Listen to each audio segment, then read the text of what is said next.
I switched my cheating husband's lube for glue. And the firefighters had to separate him from his mistress. That actually happened. Before I tell you everything, make sure to subscribe to the channel, leave your like, and tell me in the comments where you're watching this story from. Now, let me take you back to the moment when I realized my marriage wasn't what I thought it was. It was supposed to be the day I said my final goodbye. My husband, Thomas, had passed unexpectedly, or so I thought. The funeral hall was cold, the kind of cold that creeps under your skin and makes you question every decision you've ever made. Friends, family, co-workers. They were all there, murmuring condolences that sounded like whispers from another life. I smiled politely, nodding, pretending I wasn't unraveling inside.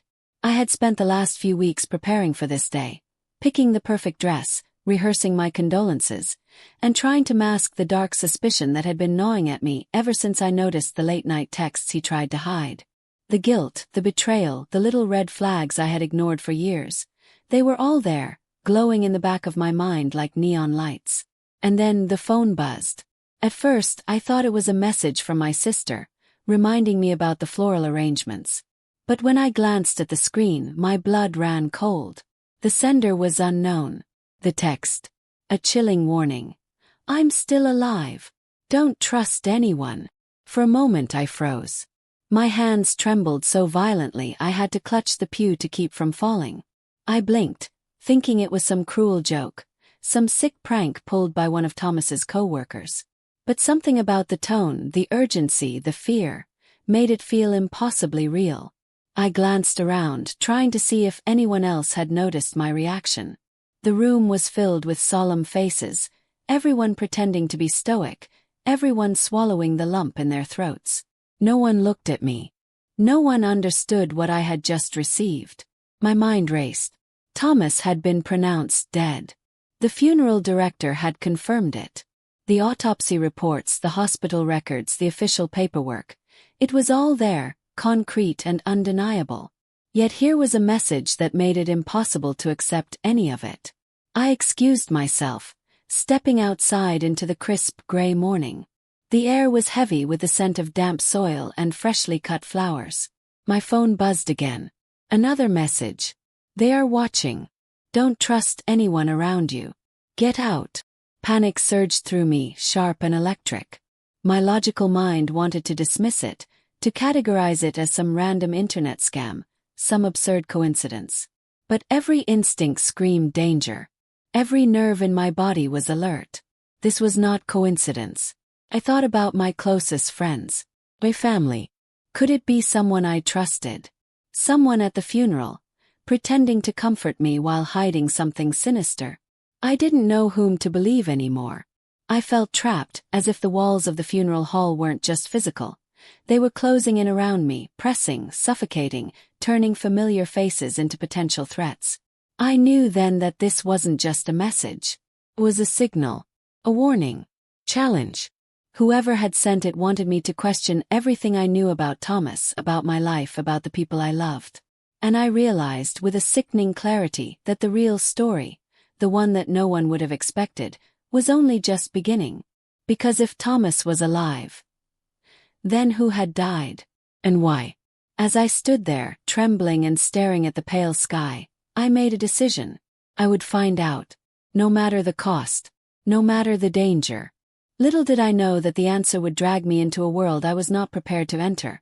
A world filled with lies, betrayal, and secrets that were meant to stay buried forever. The first step was simple, yet terrifying.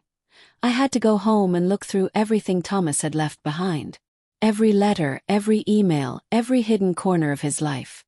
There was no turning back. And in that moment, I realized one undeniable truth. Funerals are for the dead. But messages like this are for the living. I walked into our house, the one I had shared with Thomas for over a decade, and the emptiness hit me like a physical blow. The walls were silent witnesses to a life that suddenly felt like a lie. Everything seemed normal at first, neatly arranged furniture, his favorite chair by the window, the faint smell of his cologne lingering in the air. But I knew better. Nothing about Thomas had been as it seemed. I locked the door behind me and sat at the kitchen table, staring at my phone. The messages had stopped, for now. My hands shook as I picked up the first envelope addressed to me, lying innocently on the counter. It wasn't from the funeral home, not from family, not from anyone I recognized. Tore it open. Inside was a single photograph. Thomas, alive, standing in front of a house I didn't recognize. Behind him, shadowed in the doorway, someone was watching. My stomach dropped. The handwriting on the back said only one thing. I told you not to trust anyone. I dropped the photo, and it fluttered to the floor like a warning. My mind raced. Was Thomas being held somewhere? Was he in danger, or was this some sick trick? My logical brain screamed that it had to be impossible. He was dead, everyone had seen it, the certificates, the funeral, everything. But the photo said otherwise. I needed answers. And in that moment, I realized the first place I had to start was his study. Thomas had always kept meticulous records, journals, emails, anything that could hint at secrets. I opened the study door. Dust covered the shelves, a faint layer over the memories of a life that might not have been real. I pulled open his desk drawers and started sorting through papers. At first, it was ordinary. Bills, receipts, mundane notes. Then I found it. A hidden envelope, tucked under the false bottom of his top drawer. My fingers trembled as I pulled it out. Inside was a USB drive, labeled only with the date of the day he died. I hesitated. Every instinct screamed not to touch it. But curiosity, that dangerous trait, won. I plugged it into my laptop. The screen flickered, then displayed a single folder named, "For Elizabeth, if I'm gone." Inside, hundreds of files. Emails, photos, video clips. And a single text document titled, "The Truth About Me." My heart pounded as I opened it. The first line sent chills down my spine. "Elizabeth, if you're reading this, then someone succeeded in making me vanish. But I am alive. And you are in danger. Trust no one, not even the people you think you love." The words blurred as tears pricked my eyes. This wasn't a prank. This wasn't grief-induced imagination. Thomas was alive, or at least someone wanted me to believe he was. And the person who sent the messages, who took the photos, who orchestrated this nightmare, could be anyone. Then I noticed something strange in one of the video clips. Thomas was there, yes, but he was holding a phone recording something or someone. My stomach turned. Paused the video and zoomed in. A familiar face appeared behind him, masked, barely visible. I recognized the eyes immediately. It was my sister, the one I thought I could trust. I dropped the laptop. My hands shook violently. Betrayal wasn't new to me, but the depth of it. It was unimaginable. Could my own sister be involved in Thomas's disappearance? Or was she another victim, caught in something bigger than all of us? The phone buzzed again. Another message. The words made me freeze. "You're getting closer. Stop now, or you'll disappear too." Panic surged through me, sharp and blinding. My sanctuary, the one place I thought was safe, had become a trap. Someone was watching every move I made, every step I took. And they were not going to let me find Thomas without a fight. I realized then that I couldn't trust anyone. Not family, not friends, not even the people who had comforted me at the funeral. The world I had lived in was a lie, and every relationship, every memory was now suspect. I knew I had to act carefully. Every email I opened, every room I searched, every phone call I made could be monitored. Whoever was behind this was meticulous, calculated, and far ahead of me. That night I couldn't sleep. I didn't dare. Every sound, the creak of the floorboards, the rustle of leaves outside, the hum of the fridge, felt like a warning. I sat by the window, phone in hand, wondering who I could trust, if anyone at all. And as the first light of dawn broke through the curtains, I knew one terrifying truth. Thomas's death wasn't the end. It was the beginning of a nightmare I might not survive. I couldn't stay at home anymore. Every shadow seemed alive. Every creak of the floorboards sounded like someone moving behind me. My phone buzzed again, but I ignored it. Whoever was sending these messages wanted to control me, wanted me to panic. I had to think clearly. I had to find Thomas and find out the truth. The USB drive had given me a clue, but not enough. The folder contained photos of locations I didn't recognize. Empty streets at night, a warehouse with broken windows, a small cafe tucked between two closed shops. Each file was time-stamped as if Thomas, or whoever was recording him, was leaving a breadcrumb trail. I made a decision. I would follow the trail. But I couldn't go alone. I needed someone I could trust. Though after the sister incident, that was easier said than done. I reached out to my old friend Mark, someone I had trusted implicitly for years. He didn't ask questions. He just agreed to meet me at a quiet cafe across town. Mark's eyes widened when I showed him the messages and the USB. "Elizabeth, this isn't just about Thomas," he said. "Someone is orchestrating this. It's bigger than a missing person. It's a game." I felt a chill run down my spine. A game. That's when I realized the severity of the situation. Someone was manipulating events, watching every move I made, sending threats, leaving evidence. All designed to push me somewhere or perhaps into something. That night, we reviewed the files in the safety of Mark's apartment. The photos led us to a warehouse district on the outskirts of town. It was an industrial area, deserted after 7 p.m., with flickering streetlights and abandoned lots. One of the video clips showed Thomas standing in front of a building that matched the description perfectly. He was alone, but the shadows around him suggested someone was nearby. We decided we had to see it for ourselves. It was dangerous. Mark tried to argue, but I couldn't wait. Thomas might be alive, and every second counted. We drove through the quiet streets, following the GPS coordinates extracted from the metadata of the photos.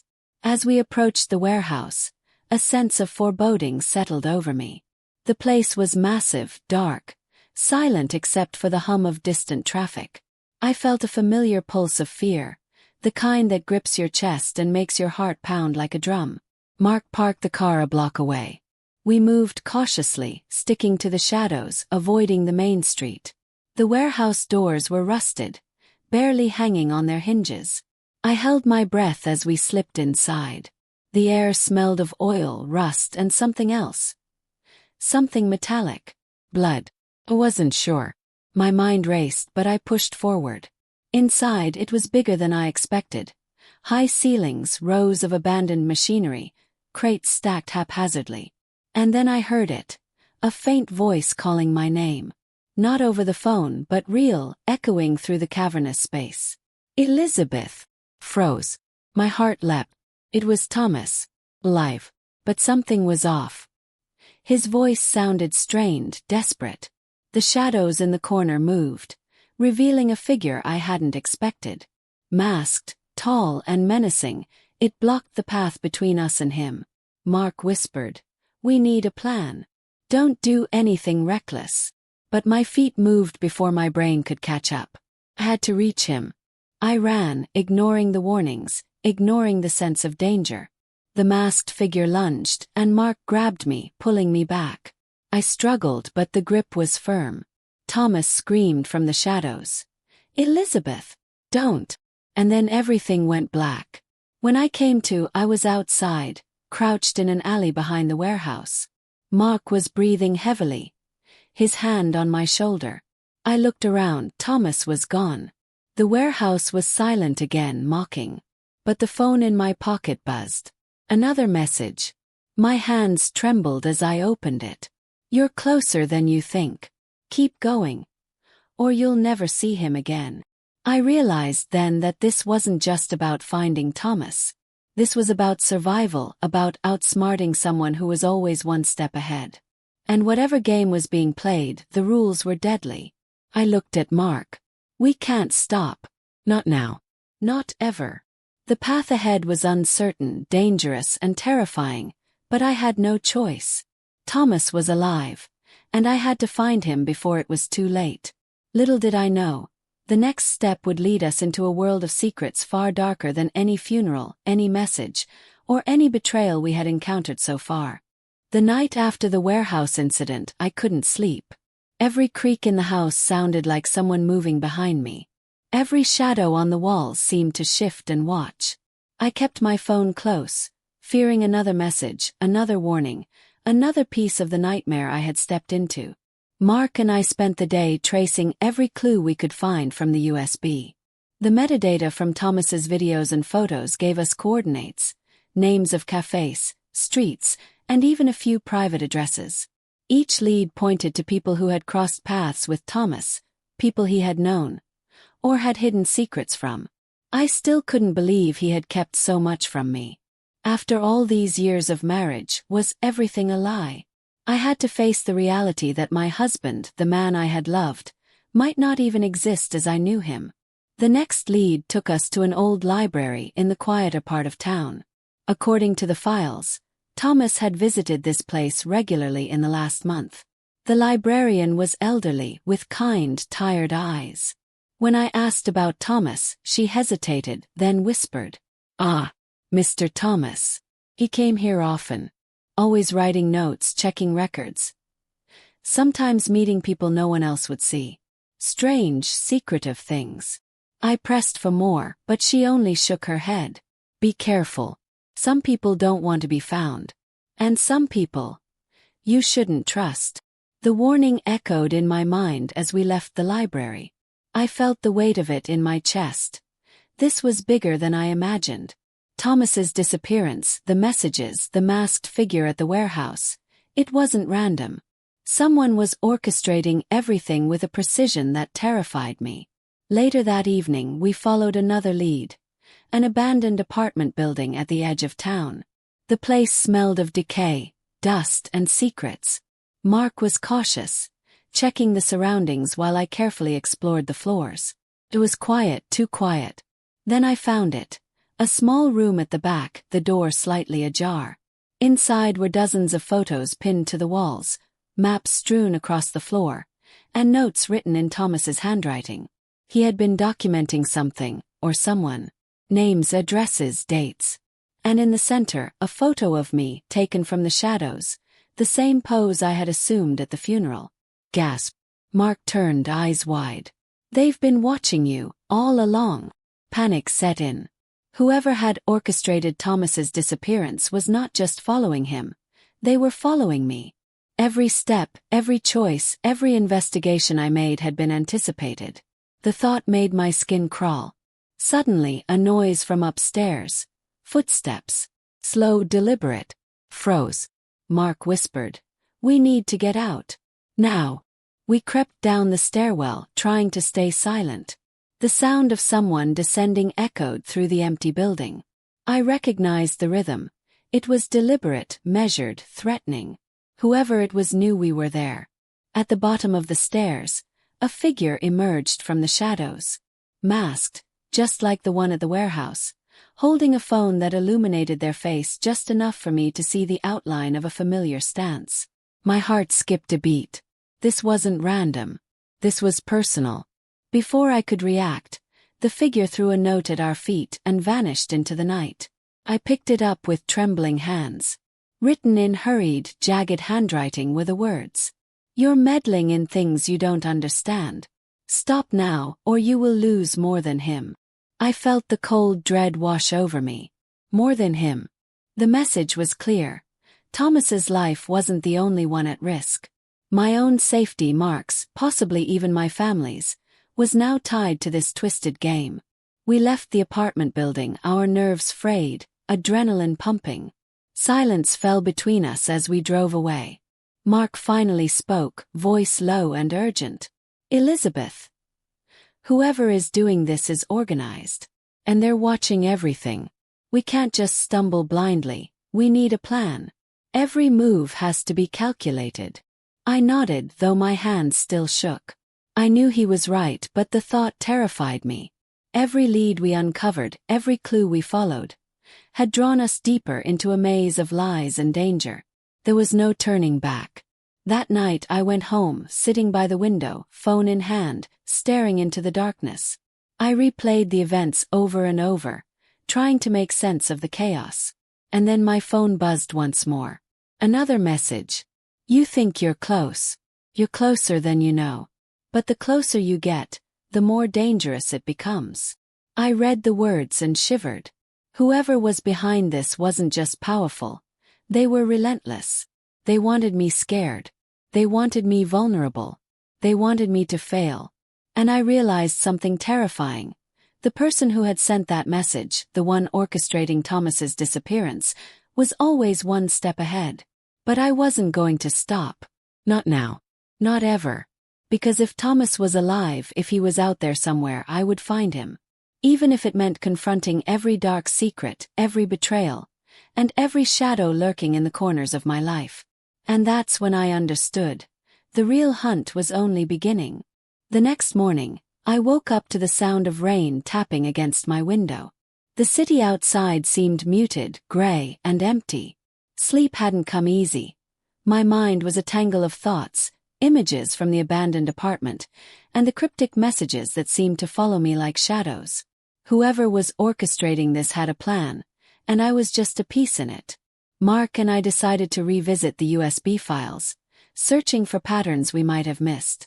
There were emails, transaction records, and photos, seemingly unrelated, but something about the arrangement felt deliberate. I noticed a sequence. Certain dates appeared repeatedly, locations matched certain business addresses, and the same names kept resurfacing. Thomas had been tracking someone. Or perhaps something. Mark paused on one of the emails. Elizabeth, look at this. It was an email from Thomas to an unknown recipient, sent just days before his disappearance. The subject line simply read, "Do not let anyone know." The content was brief. "If anything happens to me, trust no one. Not even the people closest to you. I've discovered something bigger than both of us. They are watching. And they are patient." The words chilled me. Something Thomas had discovered, something dangerous, was the reason he vanished. And it wasn't just about betrayal or personal enemies. It was larger, more calculated. We traced the recipient of the email to a small office in the city, a nondescript building tucked between a laundromat and a cafe. Mark suggested caution, but I knew I couldn't wait. If Thomas was alive, every hour counted. The office looked abandoned at first glance, the windows dirty, blinds half closed. We slipped inside through a side door. Dust coated the floor, papers were strewn everywhere, and the air smelled faintly of ink and decay. It was a place that hadn't been touched in weeks, or months. Then I noticed a small notebook lying on the desk. It was open to a page filled with scribbled notes, diagrams, and phone numbers. One of the numbers had Thomas's handwriting next to it, a note. "Call if anything happens." I dialed the number. Silence. Then a click. A low, distorted voice whispered, "You shouldn't be here. Stop now, or everything you love will be lost." I hung up, heart racing. Whoever was behind this didn't just want to control Thomas. They wanted to control me. My blood ran cold as I realized just how deep this went. Mark and I left the office, shaken but determined. We needed another plan, someone who could help us navigate this hidden network of threats. That's when I remembered my colleague, Vanessa. She had worked with Thomas on numerous projects, and I trusted her implicitly. If anyone could help us, it was her. I called Vanessa, trying to keep my voice steady.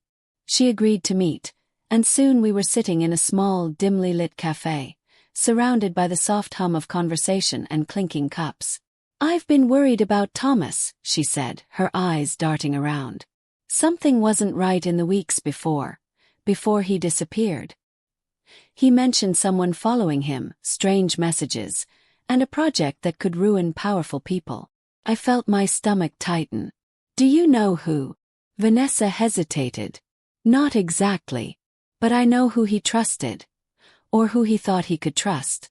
And if Thomas is alive, he's running out of time." Her words only deepened the urgency. Whoever was behind this had Thomas cornered. And now, by following the clues, we were putting ourselves directly in the line of fire. We decided to split the investigation. Mark would trace Thomas's digital footprints, emails, and any online activity. Vanessa and I would follow the physical trail, the locations, the photos, and the hidden messages Thomas left behind. Every detail mattered. Every clue could bring us closer or push us into a trap. That night back at home I went through the messages again. One in particular stood out. You're closer than you know. The next step will reveal everything. But the next step will be dangerous. Choose wisely. I realized then that whoever was sending these messages was not just guiding me. They were taunting me, controlling the pace, and testing my limits. The hunt was as much psychological as it was physical. Sleep eluded me again, replaced by a growing sense of dread.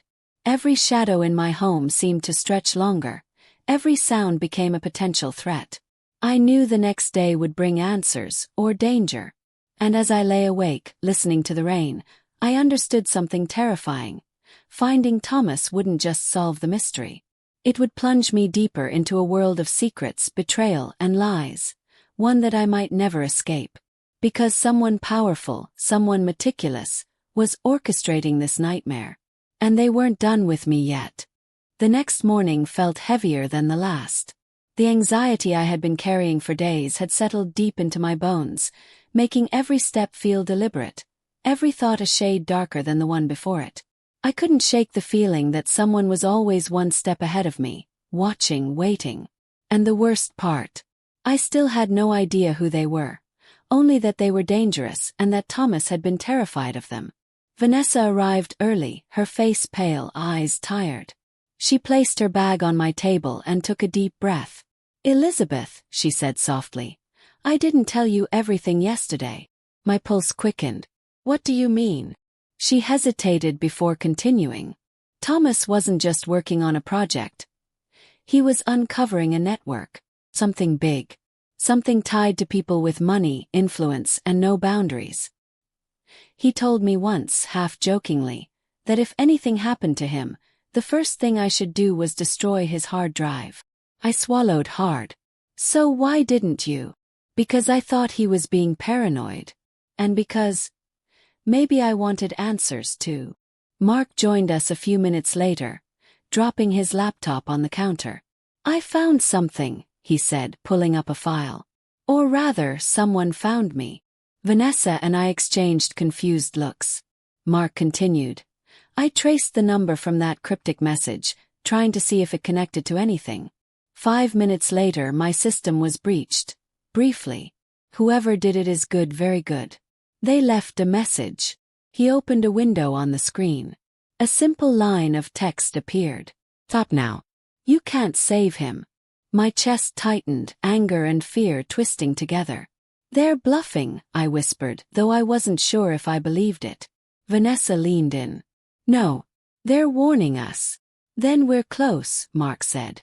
"Closer than they want us to be." We spent hours analyzing Thomas's notes. The maps, the fragments of conversations, the strange list of initials and dates. One symbol kept appearing. A circle divided into 4 quadrants, each one marked with a different letter. None of us recognized it.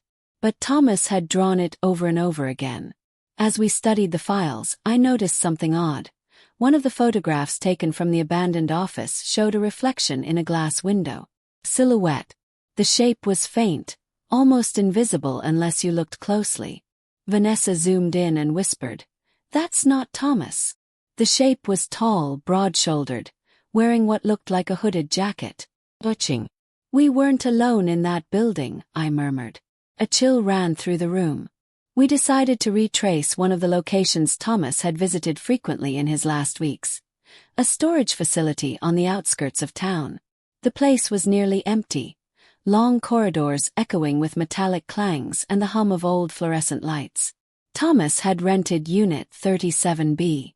When we reached it, Vanessa slid the key into the lock. She had found it hidden in one of Thomas's old notebooks. The door rolled upward slowly, revealing nothing. Just an empty concrete box. Except for a small metal case in the corner. My heart pounded as Mark approached it and knelt down. "It's locked," he said. "But not with a key." A digital keypad blinked faintly. Vanessa pulled out a folded page from her pocket. Thomas wrote this the day before he vanished. It was a string of numbers, barely legible. She typed them into the keypad. The lock clicked. Inside the box were stacks of documents, photos, and 2 small voice recorders. Vanessa picked one up and hit play. Static. Then Thomas's voice, shaken, urgent. If you're hearing this, I might already be gone. They found me. I don't know how much longer I have. But listen carefully. Don't trust anyone outside this room. Not the agency. Not the police. Especially not. The recording cut off suddenly, replaced by silence. Mark's face tensed. That wasn't a glitch. Someone erased the second half. Before we could react, a loud metallic bang echoed through the facility. We froze. Another bang. Heavy footsteps, slow and deliberate, filled the corridor outside. Vanessa whispered, "We need to hide." Mark killed the lights.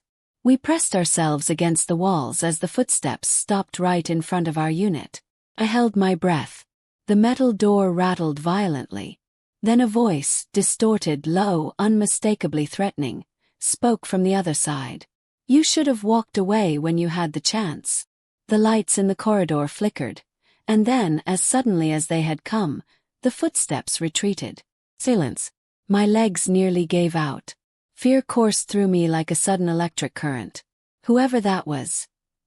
They knew exactly where we were. And they wanted us to know they could reach us any time. "We can't keep doing this," Vanessa whispered, trembling. "This isn't just dangerous. It's deadly."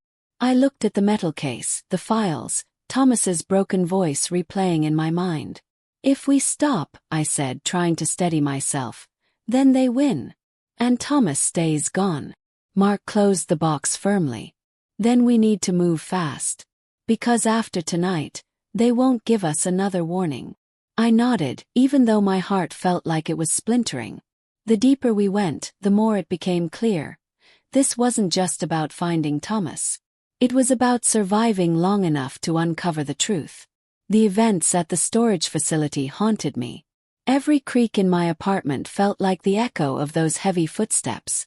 Every shadow stretched longer, darker, more sinister than the night before.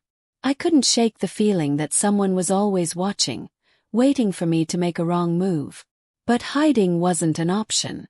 Not anymore. Mark and Vanessa insisted we regroup and plan our next steps carefully. We spread Thomas's files across my living room floor. Photos, notes, voice recordings, and tried to find a pattern in the chaos. Each document seemed random, but there had to be an order, a logic that Thomas had hidden from everyone else. Hours passed, and I began noticing subtle details I had missed. A series of phone numbers appeared repeatedly across different files. Certain initials, A, J, and R, kept cropping up in encrypted messages Thomas had written in his journals. And one address, an abandoned warehouse on the other side of town, appeared more frequently than any other. "That has to be the next step," Mark said, pointing at the coordinates on the map. "Thomas was here often. And if he left clues, this is where we'll find them." I nodded, though a pit of dread grew in my stomach. Something about the repeated addresses felt ominous. I couldn't explain it, but instinct screamed danger. That night we set out, driving in silence, each lost in our thoughts. The streets were deserted, the city asleep, and the only light came from the headlights cutting through the fog. When we arrived, the warehouse loomed like a shadow, its broken windows reflecting the dim light of a single street lamp. We approached cautiously, sticking to the shadows. The doors were chained, but one was slightly ajar, as if inviting us in, or warning us to turn back. Inside, the air smelled of mold, rust, and something metallic I couldn't identify. The floor was littered with debris, broken furniture, and old crates. Every step we took echoed through the cavernous space. Then I saw it. A wall covered in photos and notes, connected by red string, forming a map of Thomas's last movements. Each photograph was a frozen moment, some showing places, some showing people, and some showing me. My hands shook as I traced the string, connecting the dots. One photo, taken from the shadows, showed a masked figure standing just behind Thomas. Froze. The figure was familiar, the same one from the abandoned office and the storage facility. Whoever was orchestrating this nightmare was always watching. Vanessa pointed to another note pinned beneath the photos. The handwriting was unmistakably Thomas's. If you are reading this, you are close. Do not trust anyone outside this network. I am alive, but they are getting stronger. Every step must be calculated. My heart pounded. He was alive but trapped. And whoever they were had immense resources, intelligence, and patience. Suddenly, a loud noise echoed from the back of the warehouse, metal scraping against metal. I held my breath, trying to calm my racing heart. Mark motioned for us to move slowly toward the exit, but Vanessa froze, staring at a small, hidden door partially concealed behind crates. I could feel it instinctively. This was the next clue. Thomas had hidden something here. Something important. We approached the door, careful not to make a sound.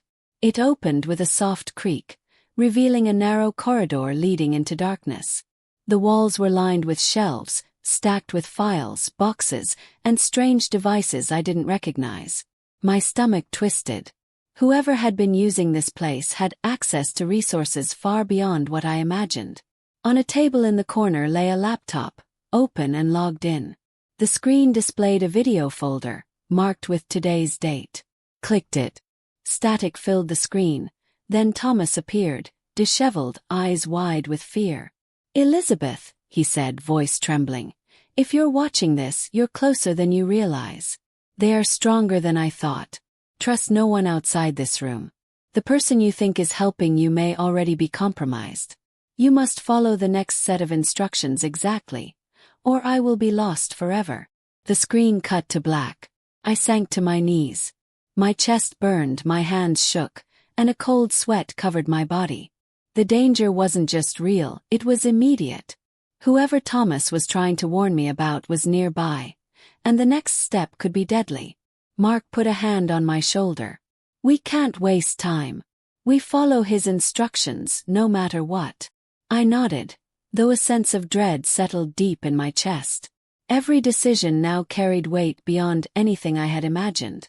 Every move could save Thomas, or lead us straight into the trap that had been waiting for us all along. And as I glanced back at the dark corridor, I realized the shadows weren't just around us. They were inside us, and we might never escape them. The warehouse haunted me long after we left. Every time I closed my eyes, I saw the wall of photos, the red strings, Thomas's terrified eyes on the laptop screen. My hands still trembled at the memory. Whoever was orchestrating this nightmare was meticulous, precise, and ruthless. The next day, Mark and Vanessa insisted on splitting tasks again. Mark would trace the digital trail, emails, phone signals, hidden accounts, while Vanessa and I would follow physical clues. We were playing a dangerous game, and we both knew it. One wrong step, one misplaced decision, and the consequences could be fatal. Our next lead came from Thomas's notes, a cafe he had visited repeatedly in the weeks leading to his disappearance. According to the metadata from the USB, someone had been observing him there. If Thomas had left instructions, this was likely the next piece of the puzzle. The cafe was quiet, almost unnervingly so, with rain tapping lightly against the windows. Vanessa and I sat at a corner table, scanning the faces of customers, watching for anything unusual.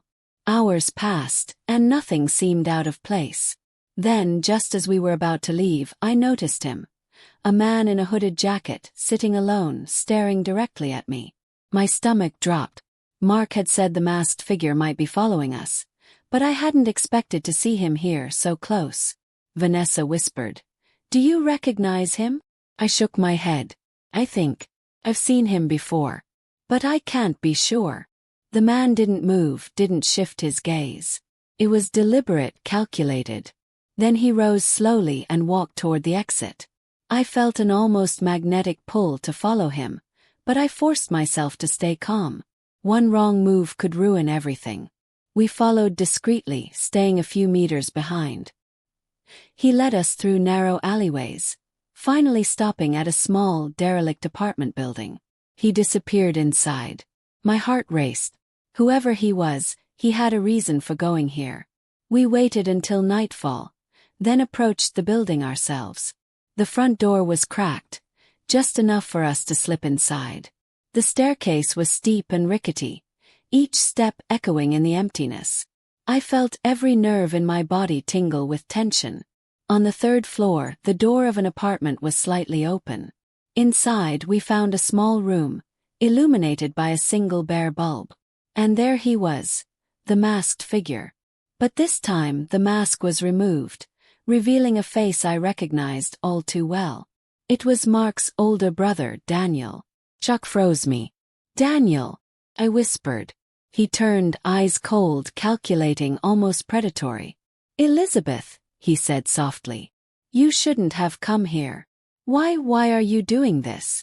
I stammered. "Where's Thomas?" A slow smile spread across his face. "Thomas is alive. Now. But you're interfering in things far beyond your comprehension. You should have left well enough alone." Vanessa stepped forward, her voice trembling. "What are you talking about? Why involve us? Why terrorize everyone?" Daniel's expression hardened. "Because someone needed to teach you all a lesson. Thomas stumbled into something dangerous, and now. So have you." I realized then that the threat wasn't just Thomas's disappearance. It was a warning, a test. And whoever orchestrated this had power, reach, and patience beyond anything I had imagined. I felt a surge of anger, fear, and determination all at once. "We're not leaving without him," I said firmly. Daniel's eyes flickered. Bold but reckless. "If you value your life, you'll step away now." My hands shook, but my voice remained steady. "I don't care. We're finding Thomas. And no one will stop me." He laughed, a low, chilling sound. "Then you'll see what happens when you challenge someone who controls the board." Before we could react, he vanished, leaving the apartment eerily silent. The faint hum of the city outside was the only sound. I sank to the floor, adrenaline coursing through me. The realization hit me hard. Someone I thought I could trust was involved in the nightmare. Mark's brother. Someone close to us. Someone with access to everything we had done. And Thomas. He was still alive, but in the hands of someone calculating and dangerous. As I sat there, processing the revelation, my phone buzzed once more. A message. "You're getting closer. Keep going. But every step now brings you nearer to the edge."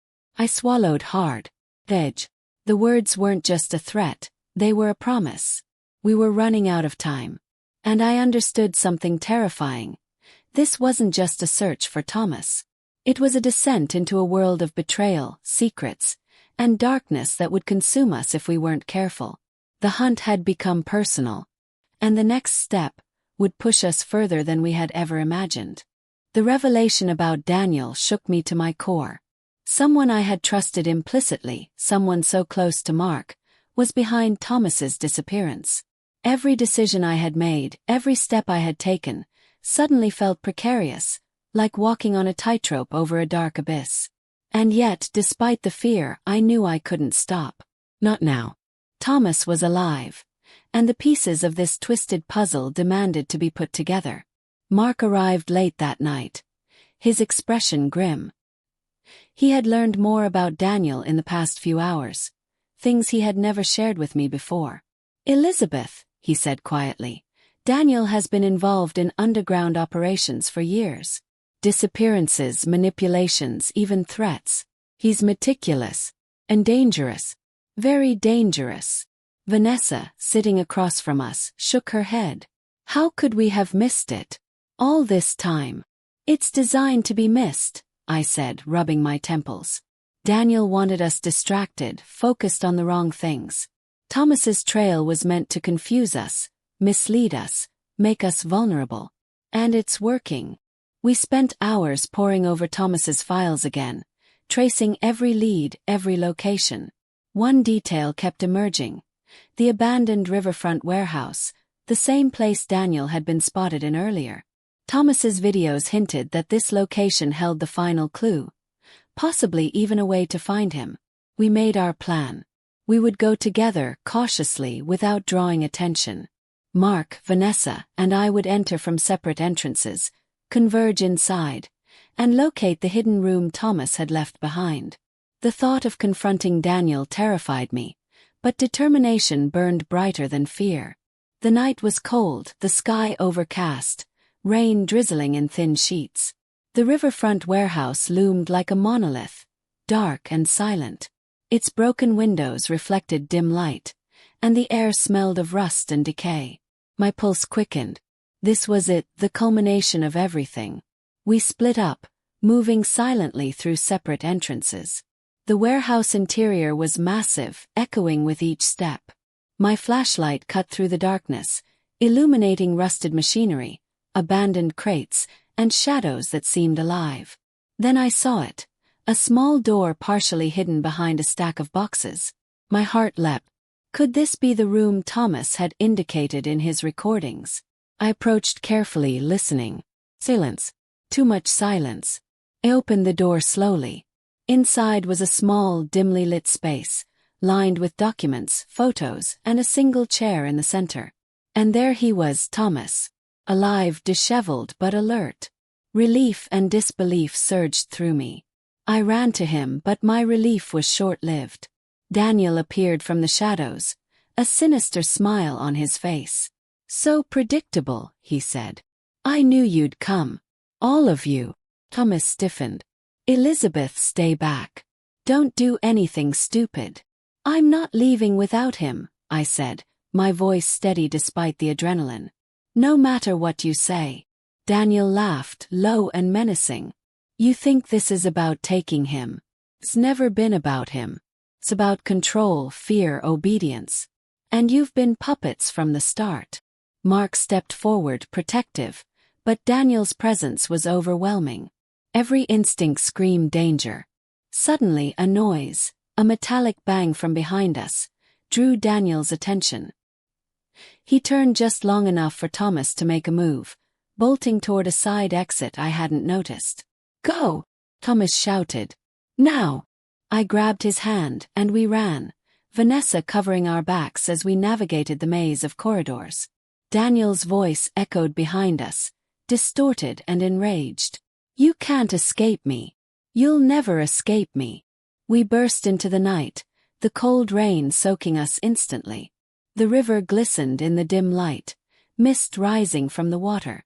We didn't stop, not until the warehouse was far behind us, and even then, the sound of footsteps echoed in my mind.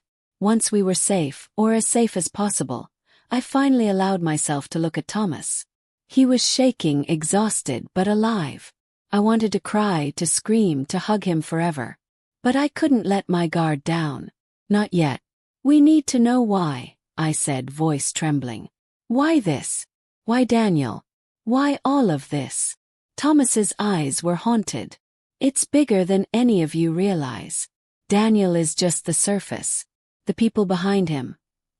They control everything, and I stumbled into their world. They want obedience, secrecy. And they will kill to protect it. The words sent a chill through me. We had escaped Daniel, but the nightmare wasn't over.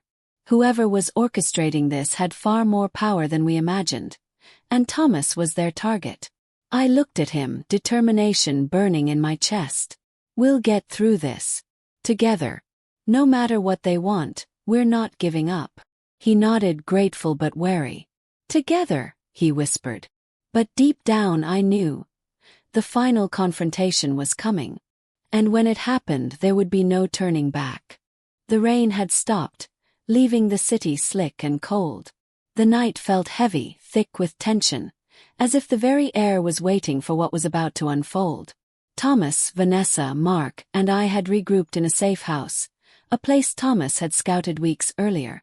The files he had hidden, the messages, everything led to one final step. One final confrontation with the people orchestrating this nightmare. Thomas sat quietly, exhausted but resolute. This is it, he said. Everything we've been tracing, every message, every hidden clue, it all leads to the central office. The one place they think is untouchable. But it's the only way to end this. I swallowed hard. The central office. The place Thomas feared most. Are we ready? I asked, though my voice wavered. My heart pounded in my chest. Every instinct screamed danger, yet I knew we couldn't stop. Not now. Mark and Vanessa exchanged a glance. "We have to do this carefully," Vanessa said. "One wrong move, and they'll know exactly where we are." We prepared meticulously, studying every floor plan, memorizing every potential exit, and making contingency plans.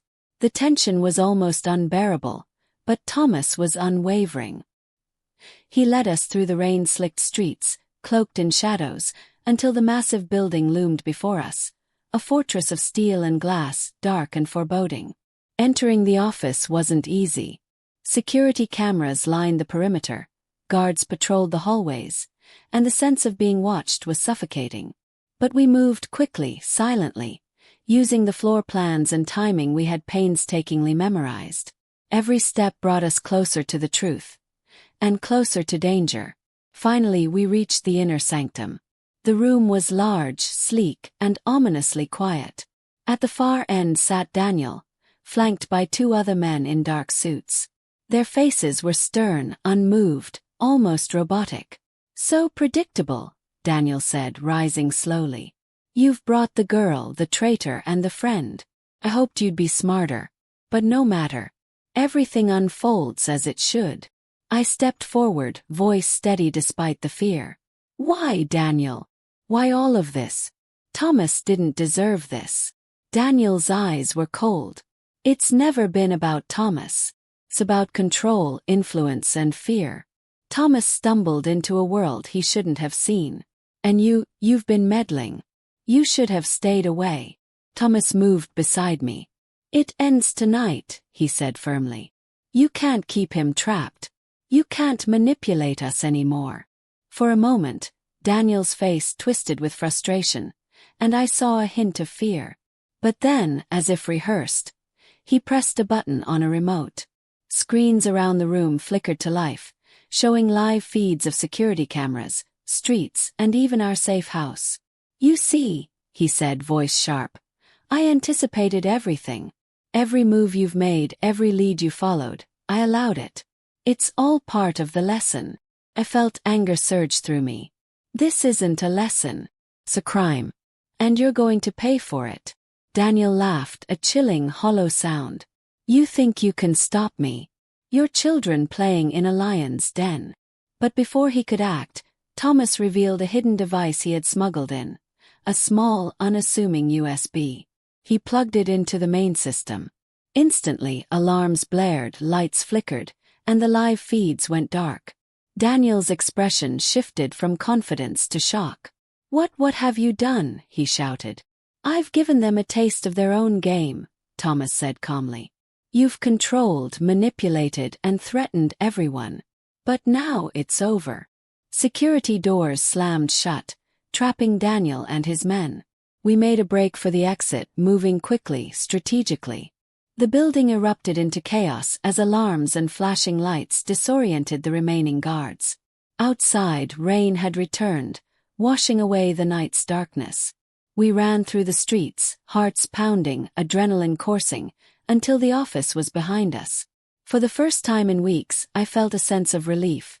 Cautious but real. Thomas looked at us, exhausted but free. "We did it," he whispered. "We're safe for now." I hugged him tightly, unable to contain the emotions I had held back for so long. The nightmare wasn't completely over. Daniel had power, resources, and allies, but for now we had reclaimed control. We had survived. And as the rain poured down, cleansing the city, I realized something profound. Fear, betrayal, and danger had tested us to our limits. But courage, determination, and trust had guided us through. The messages, the threats, the shadows, they were reminders of what we had faced. And they would never break me again. Because Thomas was alive. And together nothing could stop us.